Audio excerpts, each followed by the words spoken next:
자신이 하신 그 말씀에 충성스러움으로 말미암아 교회되어 이렇게 하나님 백성된 우리들 주님 앞에 나와 이 예배 드릴 때에 언제나 순간마다 하나님의 그 손길이 늘 우리를 이끌고 있다라는 그 사실을 잊지 말게 해 주십시오.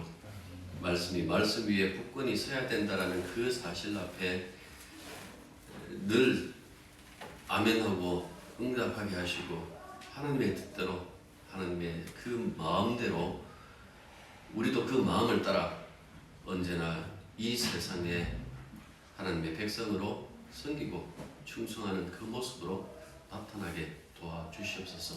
예배의 처음과 마지막 그 순간까지 주의 영이 함께 하셔서 우리의 드리는 이 예배를 온전히 하나님 받아주시옵소서. 예수님 이름으로 기도드립니다. 교도문은 종교개혁주의입니다. 주어보십시오. 내가 복음을 부끄러워하지 아니하노니 이 복음은 모든 인자의 복음을 주시는 하나님의 능력이 되리라.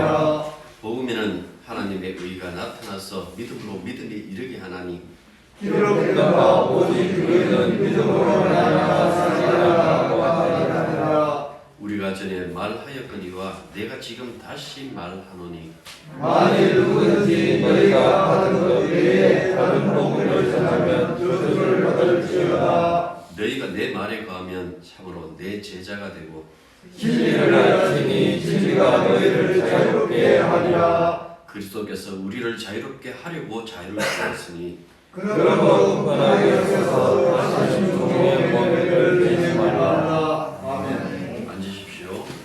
말씀은 보십니다. 에베소서 2장 19절 20절. 자, 그 주보 보십시오.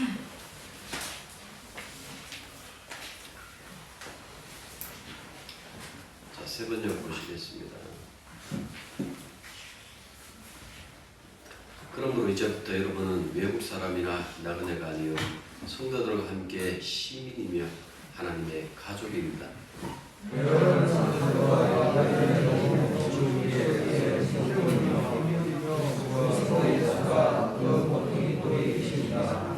그리스도 안에서 건물 전체가 서로 연결되어서 주님 안에서 자라서 성전이 됩니다. 그리스도 안에서 여러분 함께 세워서 하나님의 성령으로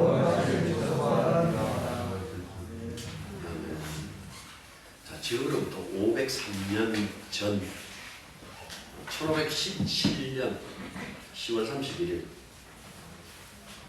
마틴 루터가 자신이 심호하던 독일의 비텐베르크 성당 출입구 상단에다가 95개 조항의 신학 명제를 쓴 대자보를 붙였습니다.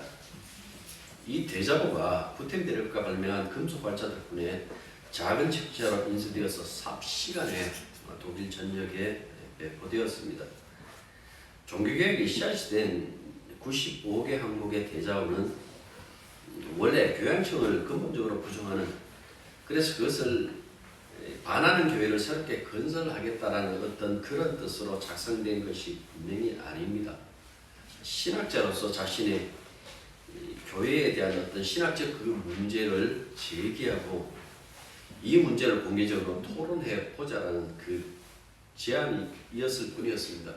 그런데 이 작은 논제들이 처음에 의도와는 달리 독일의 민족주의와 교황청의 알레르기 반응으로 말미암아 걷잡을 수 없는 방향으로 확산되었고 결국 오늘날 우리가 종교개혁이라고 부르는 역사적 사건으로 발전하게 되었습니다.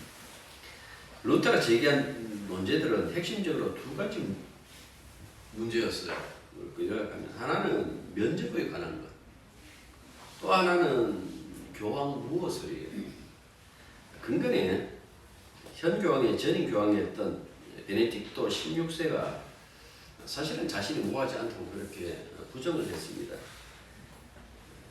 이 사람은 그러니까 기존에 죽으면 이 교황을 선출하는데요, 살아있는 상태 속에서 교황의 자리를 자기가 이렇게 이 후임자에게 물려주고 물러났다라는 것은 이 신학적으로 가톨릭 신학적으로는 굉장히 여러 가지 그 문제를 야기시키는 것입니다. 그런데 이분이 그 교황의 자리에서 내려오면서 하는 얘기가 자기가 예수 안 믿는 것은 아니지만은 내가 이 자리에 앉아 있으면서 하나님의 음성을 들은 것은 아니다. 듣지 못했다라고 그렇게 얘기를 해요. 그러면서 지금 후임자가 이 프란시스코 이 교황이 그 추기경이었을 때에 그 사람한테 무릎 꿇으면서 이렇게 얘기를 해요. 나는 당신에게 보혜 성사를 하고 싶다. 그렇게 얘기를 해요. 이거는 가톨릭 내부에서는 있을 수 없는 어떤 그런 문제이기도 했어요. 그러니까 그 문제를 생각한다면 아마 그 사실을 이렇게 봤다라면 누가 말하는 것처럼 아마 루터가 살아있었다면 교황 모습에 대해서는 아마 지웠을 겁니다. 프란시스코 이 교황도 그 얘기를 했어요. 자기가 무어하지 않다라는 거예요. 교회가 가지고 있는 그 어떤 교리가 아니고 교회가 보존하고 있는 그 취미는 무어하다라는 그런 얘기를 했지만은 자기 자신은 무어하지 않고 자기도 흠이 있다라는 것을 여러분들 얘기를 해요. 방송에서 혹시 그거 보셨습니까? 교황이 지나가는데 누가 어떤 그 중국 예인이라고 했는데 중국 사람인지 아닌지 몰라요 사실. 이렇게 교황의 팔을 당겼더니 교황이 굉장히 화를 냈어요. 화를 내고 난 다음에 그 다음에다 자기가 그 얘기를 한다고요. 나도 사람이고 때로는 참지 못하고 인내해야 되는데 그 인내를 벗어나는 그런 행동을 합니다라고 그렇게 얘기를 했어요. 그러니까 소위 말해서 인간이 과연 하나님 앞에 무엇한 자라는 그 질문에 대해서는 이제는 더 이상 그들에게 요구할 필요는 없는 것 같습니다. 그러면 이제 면죄부가 남겠죠. 자, 그 유럽을 갔다 오신 분들은 아시겠습니다만은 곳곳에 보면 아주 아름다운 그 예배당들이 그 세워져 있어요. 대부분 정말 웅장하다, 정말 이쁘다 하는 이 성당들은 이 교회당들은 대부분 이 중세 때 그때 만들어진 것들입니다. 왜냐하니까 인간이 가진 그 예술의 정점을 이 중세 때는 어디다 찍었는가 하니까 이 예배당에다 찍었던 거예요. 그러다 보니까 그렇게 화려할 수밖에 없고 웅장할 수밖에 없고 아름다울 수밖에 없었다라는 그 말씀입니다.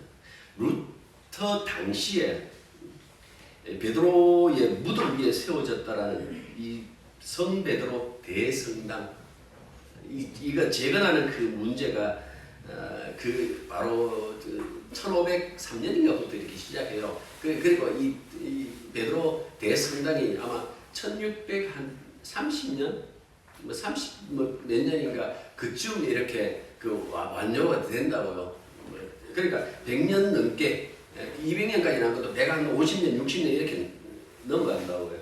그런데 생각보다도 여기에 이 재건 건축비가 많이 들어가자 이 교황청이 재원을 마련하기 위하여 시작한 일이 바로 면죄부 판매예요.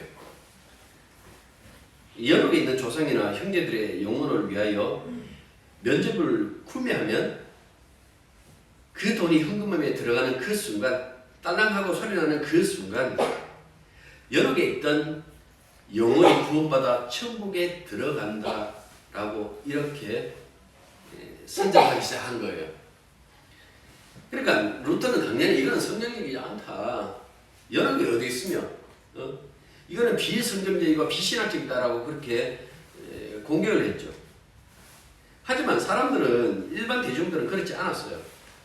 교회당을 세우는 것을 자신들 신앙의 외적인 그 열매라고 생각해요. 그래서 베드로 대성당이 아니라 사실 베드로 대성전이라고 이 사람들은 그렇게 칭하기도 해요. 그 아름다운 주님을 집을 짓는데 헌신하면 주님이 자신들의 죄를 감해주고 복을 줄 것이라는 그 생각들을 다 가지고 있는 거예요. 그래서 사도들이 그 당시까지만 하더라도 이 가톨릭이 이 말씀 중심이 아니었어요.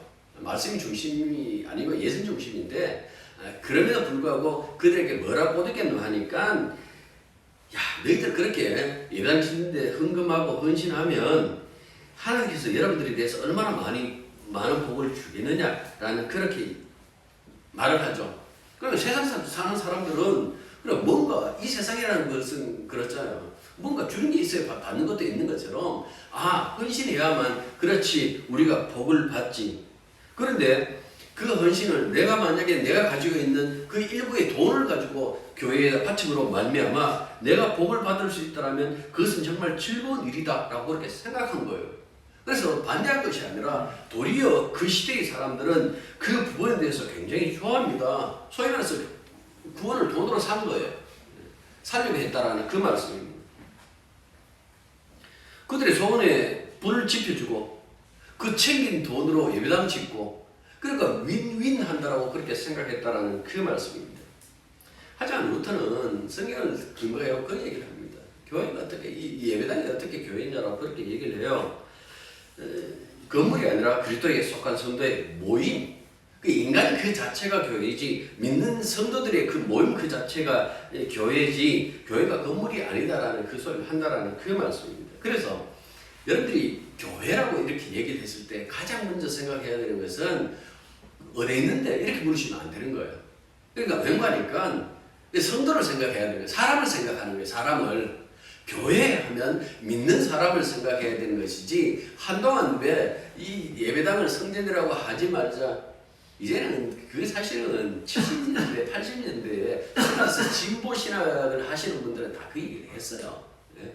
보수 신학하는 사람들은 뭐 믿음 지킨다고 그 믿음도 아니고 그게 미신인데도 불구하고 잘못된 것이죠.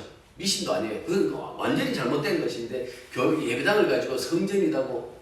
제 고향 교회에 제일 큰 교회가 이제 읍교회라고 의성읍교회 거기서 나온 그 일부 장로님들이 모여가지고 내 친구 아버지라고 하는데 교회를 하나 지어요. 싸우고 나와서 교회 짓는. 근데 교회 짓는데 뭘 하냐니까. 그 교회 짓는데 헌금한 사람들 머리카락 다 잘라가지고 밑에 다 깐 거예요. 교회 짓는데도. 뭐가 다른 짓이냐고요.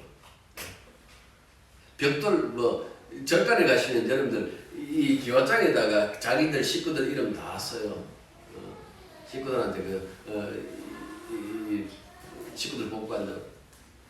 똑같이 교회에서 했어요. 제 아는 부산교회 어느 교회, 큰 교회. 벽돌 한 장 한 장마다 그 가족들의 이름을 다 적어가지고 그렇게 그걸 사가지고 교회 예배당을 만들었다고요. 그게 얼마나 비신학적인지 모르고 있는 거예요.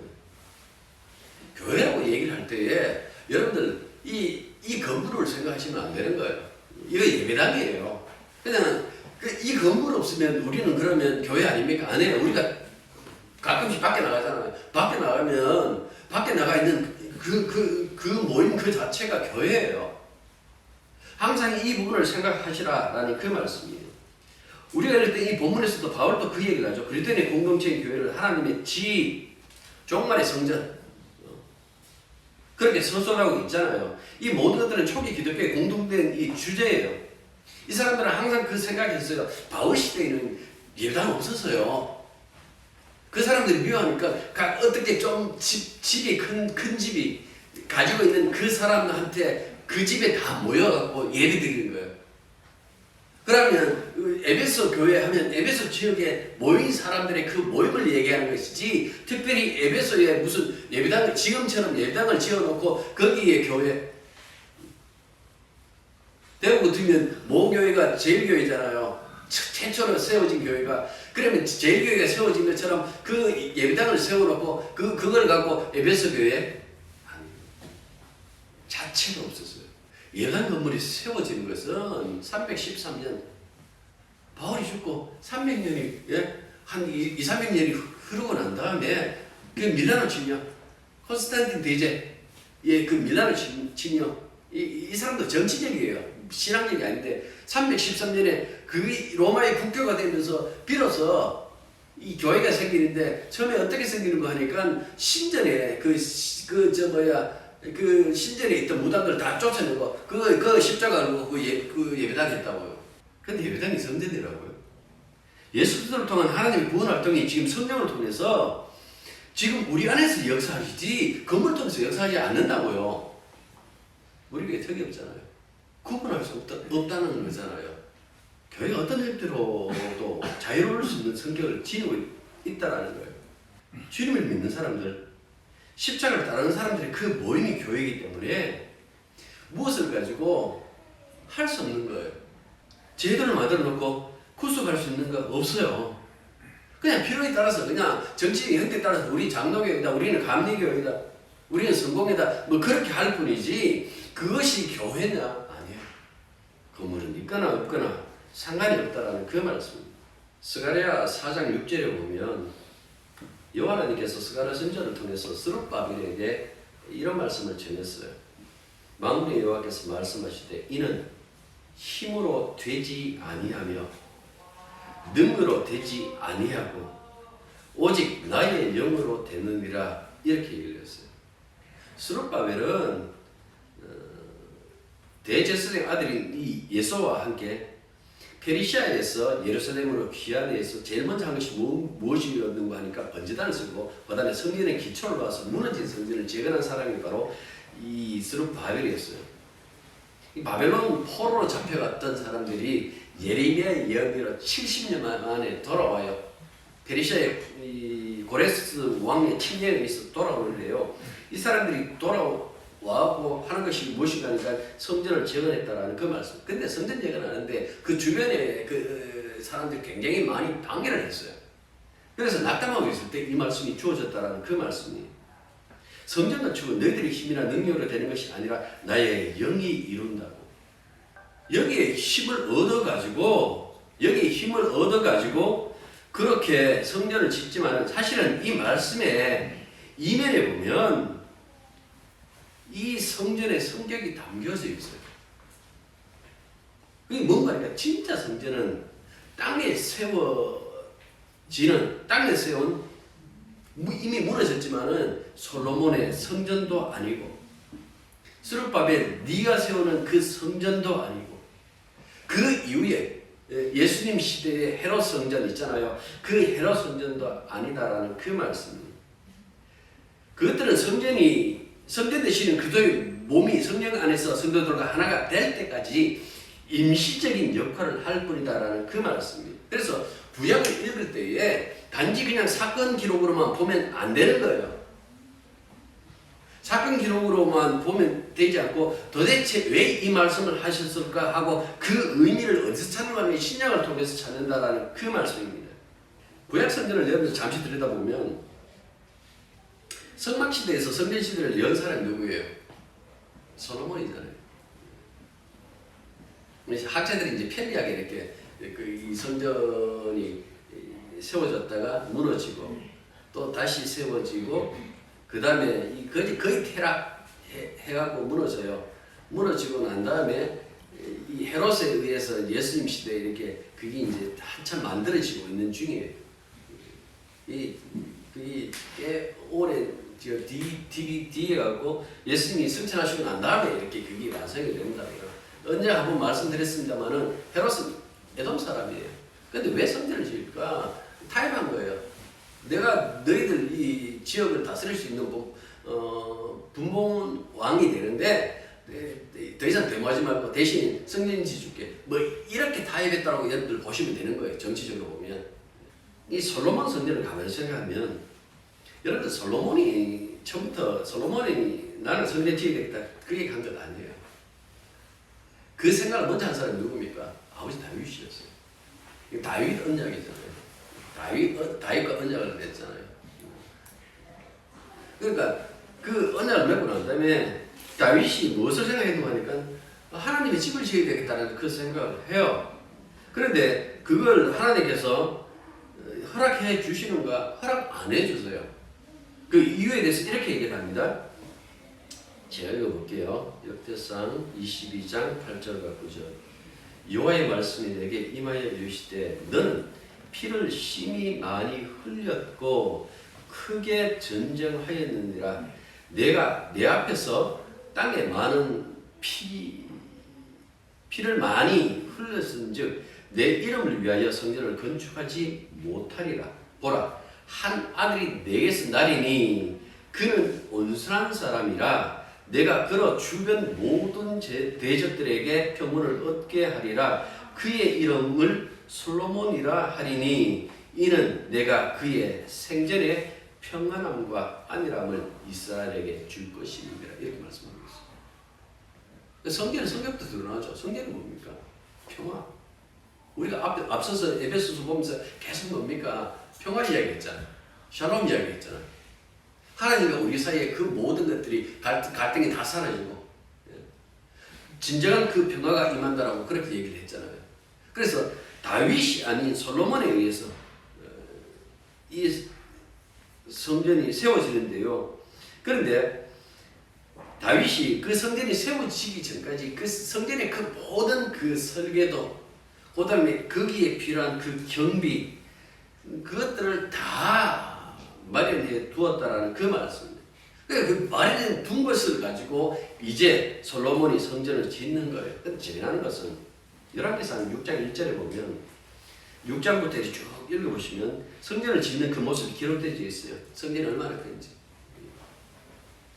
성막과 연석성도 있고 불연석성도 있어요. 크기가 일단 달라지죠.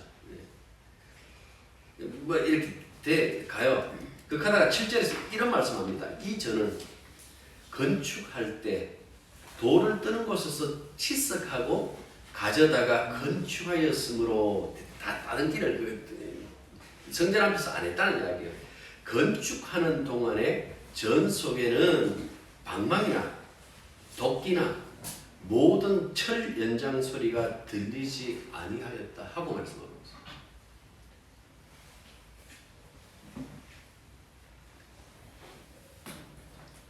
집일 때 원래 건축 자료를 다 갖다 놓고 거기서 이렇게 맞추면서 들어가는 것 아닐까요? 근데 이미 설계된 대로 다 돌이 파는 돌을 캐내는데 거기서 다 따듬어 가지고 갖고 와서 여기서는 뭐만 했다고요? 삭감을 했다라는 그 얘기를 하고 있는 거예요. 그래서 성전 안에는 망치 소리나 방망이 소리가 들리지 않았다. 철 연장 소리가 들리지 않았다. 라고 그렇게 말씀하고 있는 거예요. 에베소서 2장 20절 한번 보십시오.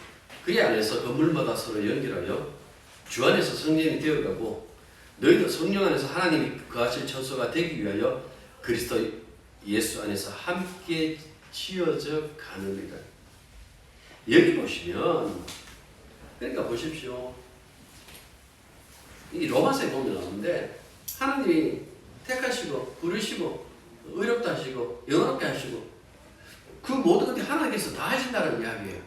그러니까 뭔가 인간들이 어떤 수고를 하는 것이 아니라 이미 하나님께서 다 계산하시고 만드신 다음에 어떻게 합니까? 지자리가 끼워 넣기만 한다라는 그 말씀이에요.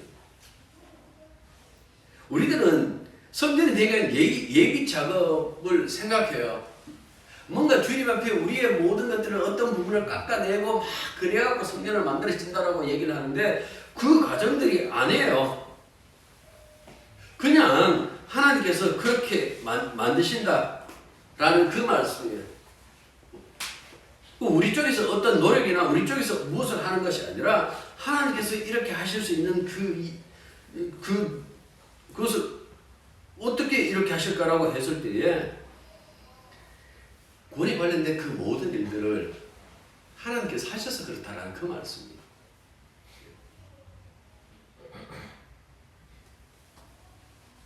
성전에서 다른 일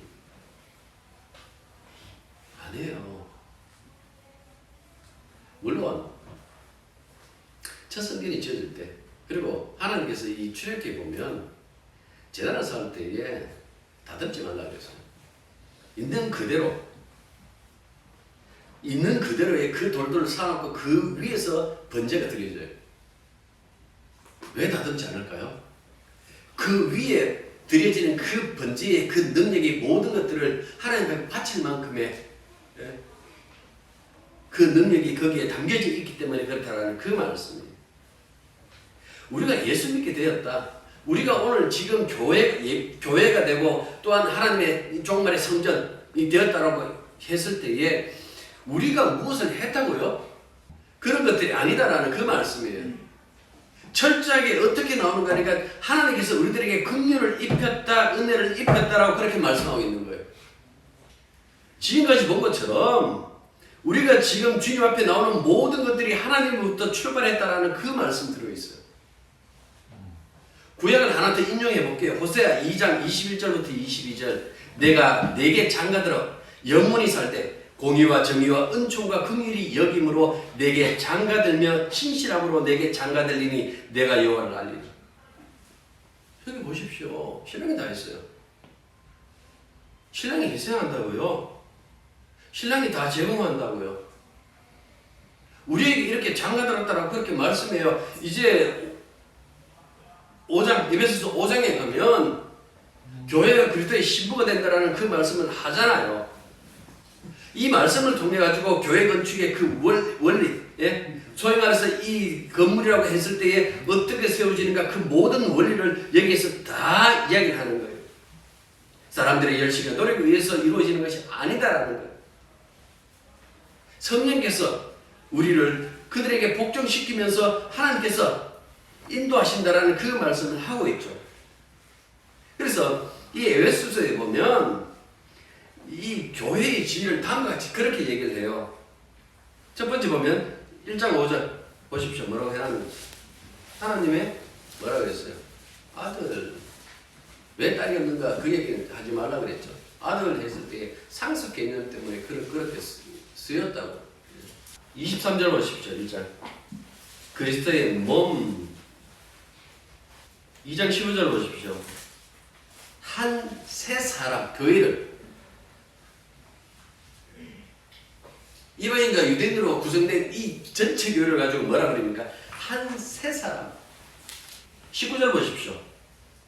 앞에 하나님 나라의 뭐라 그럽니까? 시민. 후반절 보십시오. 19절 뭐라 합니까? 하나님의 본소, 가족, 식구. 21절 보십시오. 하나님의 거처. 22절 성전. 5장 22절부터 뭐라고 합니까? 그리스도의 신부. 6장 10절부터 뭐라고 합니까? 하나님의 군사. 이 중에서 절반 4가지가 2장에 나와요. 그 중에서 21절과 22절을 우리가 오늘 살펴보는데 보십시오. 그의 안에서 그물마다 서로 연결하여 주 안에서 성전이 되어가고 너희도 성령 안에서 하나님이 거하실 처소가 되기 위하여 그리스도 예수 안에서 함께 지어져 가느니라. 헬라 원문에 보면 건물이란 말하면 정할 수가 없어요. 건물의 각 부분, 즉 부름받은 모든 성도가 그 건물에 꼭 들어맞는데, 예, 모든 부품이 모퉁이 돌에 맞추어져 사용되기 때문에 그렇다는 그 말씀입니다. 다르게 얘기하면 예수님의 피에 담갔기 때문에, 예, 예수님 피에 담갔기 때문에 그렇게, 예, 사용하신다라는 그 말씀입니다. 본문에 보면 되어가고라고 있잖아요. 되어가고, 왜 되어가고라고 그렇게 말합니까? 아옥세이라는 이 단어는 두 가지를 이게 지금 현재 시제 동사인데요.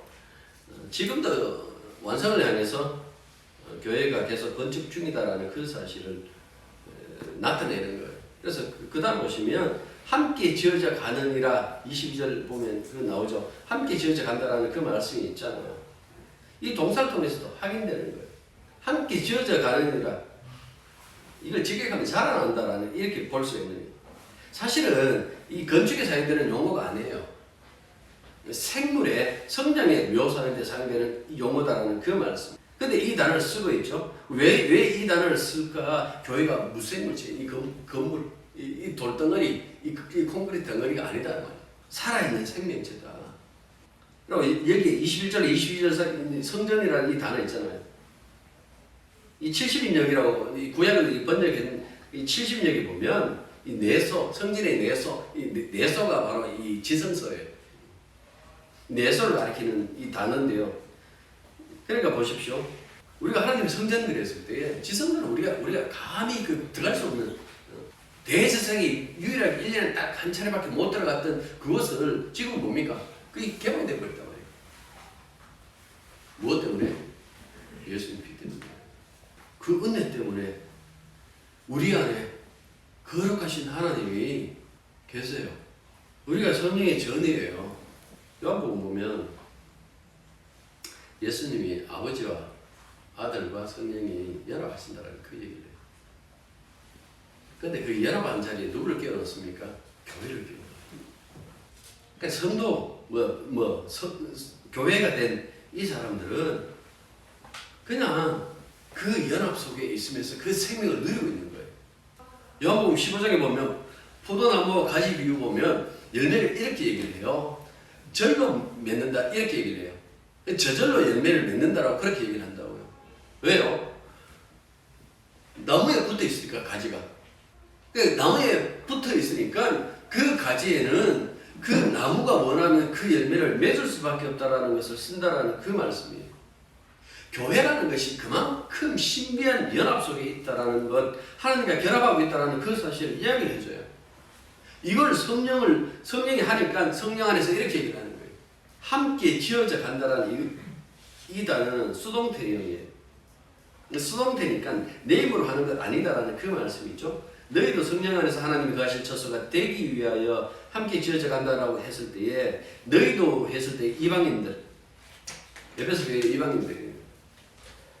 그러니까 유대인과 이방인과 모두가 다 하나가 돼서 뭡니까? 함께 지어져 가는 거예요. 이거는 교회라는 거예요. 그래서 몇 주 전에 말씀드린 것처럼 교회에서 당신네들 오지 마시오. 동남아 사람들이 왜 우리 교회에 오는데? 흑인들이 왜 우리 교회에 오는데? 이 교회는 백인들만 다니는 교회인데 왜 유색인종이 들어오는데? 그렇게 말하는 그 순간 그건 교회가 아닙니다. 그건 어느 하나의 특정한 집단이고 저주받을 표상이 되는 거예요. 교회는 생명체로서 살아 숨쉬고 있으며 그리스도의 재림 때까지 지속해서 성장해 갈 겁니다. 건물이 아직 완성되지 않았다는 것은 교회가 그리스도의 재림을 기다린다는 바로 그 말입니다. 하나님 기뻐하시고 영무히 거하시는 이 종말의 성전은요, 돌로 지은 성전이 아니라 바로 당신을 믿는 그리스도를 믿는 그 믿음의 사람들로 지어진 성전이다 라고 그렇게 말씀하고 있어요. 한 사람이 아니라 많은 사람으로 구성된 공동체, 모두 우리라는 그 말씀입니다. 그래서 이 교회는 하나님을 기쁘시게 하는 그 아들을 머리로 삼고 함께 아들과 함께 하나님을 기쁘시게 하는 그 공동체다라는 그 말씀입니다. 그래서 여러분들 교회로 참여한 이 삶이 그냥 하루하루 그냥 여러분들이 살아가는 건 아니에요. 무슨 소리냐니까 우리가 교회로 존재하고 있는 그 순간마다 사실은 이 머리 되시는 주님의 그 충성 때문에 우리가 살아가요. 그래서 예수 믿는 것이 기적이다 그랬잖아요. 그만큼 우리를 간섭하시고 사랑할 수밖에. 그래서 실패하지 않는다라는 것은 우리가 실패하지 않는다라는 것이 아니라 주님이 교회에 대한 그 사랑을 실패하지 않는다라는 그 말씀. 그런 신비한 관계 속에 있다라는 그 사실을 깨닫고 그냥 건축물에 마음이 빼앗기는 사람들이 아니라 사람과 사람을 마주보며 교회라는 그 사실을 기뻐하는 그런 마음을 가져야 될 겁니다. 이 시간 제가 기도하면서 찬송이 있네요. 기도하겠습니다. 저희들 함께 거룩하신 하나님의 처소가 되며 하나님의 성전을 지어져가는 그 과정에 참여했을 때에 주님께서 베푸신 그 사랑이 얼마나 큰지 얼마나 대단한 것인지 날마다 깨닫게 해주십시오. 기적의 하루지 우리 자신들이 오늘은 애썼다, 오늘은 어떻게 했다라고 그렇게 하루하루 이어져 가는 것이 아니라는 그 사실을 알게 해주십시오. 교회로 참여된 그 순간부터 온통 삼위 하나님의 그 노고와 그 사랑과 그 충성과 그 신실함과 그 인내와 그 은혜로 늘 충만하다는 그 사실을 알게 해주십시오. 그 안에서 살아가고 있는 우리들 편견 없게 해주시고 배척하는 것보다는 진심으로 주님처럼 형제로 자매로 받아들일 수 있는 그 넉넉한 마음을 허락하여 주옵소서. 예수님 이름으로 기도드립니다. 아멘. 석자하실 때 살짝 이렇게 마스크를 내리시고 이렇게 하시면 될 것 같습니다. 내가 여러분에게 전해준 것은 주님으로부터 전해받은 것입니다. 곧 주 예수께서 잡히시던 밤에 떡을 들어서 감사를 드린 다음에 떼시고 말씀하셨습니다. 이것은 너희를 위하여 위하는 내 몸이다. 이것을 행하여 나를 기억하라. 식후에 잔도 이같이 하시고서 말씀하셨습니다. 이 잔은 내 피로 세운 새 언약이다. 너희가 마실 때마다 이것을 행하여 나를 기억하라. 그러므로 여러분이 이 빵을 먹고 이 잔을 마실 때마다 주님의 죽으심을 그가 오실 때까지 선포하는 것입니다. 그러므로 누구든지 합당하지 않게 주님의 빵을 먹거나 주님의 잔을 마시는 사람은 주님의 몸과 피를 범하는 죄를 짓는 것입니다. 그러니 각 사람은 자기를 살펴야 합니다. 그런 다음에 그 빵을 먹고 그 잔을 마셔야 합니다. 몸을 분별함 없이 먹고 마시는 사람은 자기에게 내릴 심판을 먹고 마시는 것입니다. 고린도전서 11장 23절부터 29절까지 말씀입니다. 먼저 떡을 나누겠습니다. 이 잔은 내 피로 세운 새 언약을 하신 주님, 우리가 이 거룩한 잔에 참여하면서 예수님의 피 언약에 속한 사람으로 이제는 옛 사람이 아니라 새 사람 된 것을 알게 하소서. 언제나 주님의 피 그 은혜를 잊지 말게 하시고 주님의 사람으로 마땅히 주님과 동행하는 것을 기쁨으로 알게 하옵소서. 예수님 이름으로 기도합니다.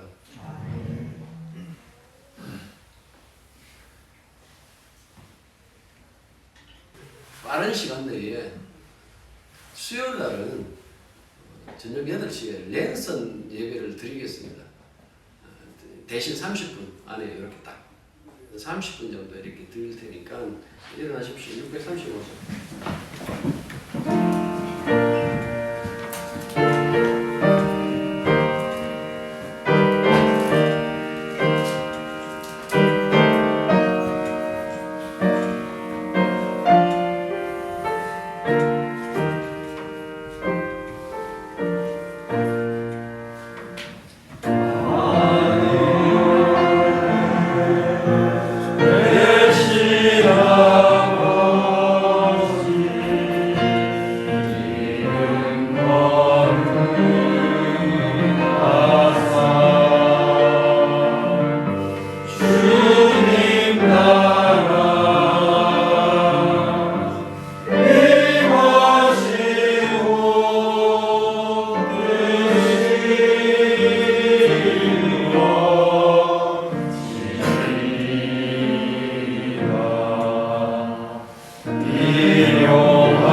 하나님 아버지의 크고 놀라신 사랑과 성령의 교통하심과 교제하심이 진실로 하나님이 거하신 처소로 치어지고 있는 당신의 자녀들 위에 이제부터 항상 함께 있기를 축원합니다. 아멘.